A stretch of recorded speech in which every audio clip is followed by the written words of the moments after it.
Samajwadi party के उम्मीदवार ने कहा हम मुसलमान भी श्री रामचंद्र जी के वंशज।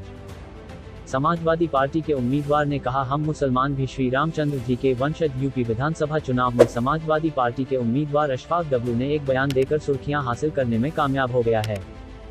अशफाक डब्लू कहा है कि मुस्लिम समाज के लोग भी श्री रामचंद्र जी के वंशज हैं।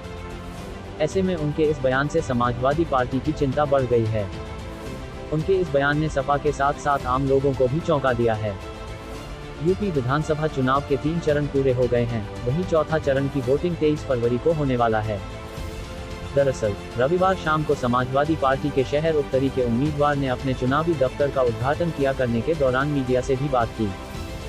इस बातचीत में उन्होंने बड़ा बयान देकर सबको चौंका दिया। अशफाक डब्लू ने कहा कि हम मुस्लिम हैं तो क्या हम हिंदुस्तानी नहीं हैं?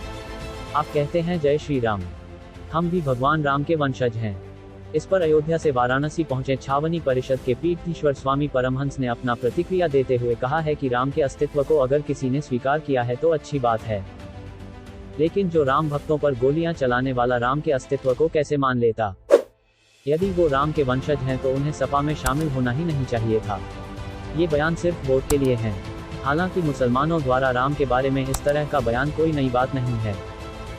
उर्दू के मशहूर शायर अल्लामा इकबाल ने राम के नाम एक नज़्म एमम ए हिंद राम लिखकर गंगा जमुनी तहजीब का परिचय दिया था। शायर ए मशरिक ने अपनी नज़्म में राम की कल्पना इमाम से की है। 1908 में शायर ए मशरिक की लिखी नज़्म प्रसिद्ध संग्रह बांध ए दरा में शामिल है, जिसमें अल्लामा इकबाल पूर्वाग्रह के पर्दे से हटकर राम के बारे में लोगों को एक अहम पैगाम दिया है। उन्होंने राम के व्यक्तित्व को बताने के लिए अहले नज़र और इमाम जैसे शब्दों का सहारा लिया है। अहले नज़र एक उर्दू मुहावरा है जिसका मतलब है गहराई से अंतर्दृष्टि, यानी अहले नज़र से इकबाल की मुराद आंखों की नज़र नहीं बल्कि रूहानी नज़र है। रूहानी नज़र वाला व्यक्ति ही सही को सही और गलत को गलत कहने समझने की ताकत रखता है। हम मुस्लिम हैं तो क्या हम हिंदुस्तानी नहीं हैं? अरे आप कहते हैं जय जय श्री राम, हम भी श्री राम के वंशज हैं भाई। ये बताइए कि 3 तारीख को अखिलेश यादव और ममता बनर्जी साथ में आ रही है, उसको लेकर के क्या आप लोग की तैयारियां हैं? तैयारी अभी हम लोग की तय नहीं हुई है। हम लोग की 1-2 दिन में बैठक होगी, उसमें रूट तय किया जाएगा, किस रूट से आएंगे, कहाँ सभाएं होगी, ये सब सारी चीज़ें तय की जाएगी। गढ़ कोई किसी का नहीं होता है, गढ़ जनता का होता है, और जब जनता का आप काम नहीं करेंगे तो बार बार आप जनता को बेवकूफ़ नहीं बना पाएंगे। उत्तरी विधानसभा के लिए आप क्या कुछ लेकर आएंगे? कुछ वादा? उत्तरी विधानसभा हम लोग तो जब से प्रत्याशी बन के आए हैं, टहल रहे, गाँव में मोहल्ले में जा रहे हैं, स्थिति बद से बदतर हो चुकी है।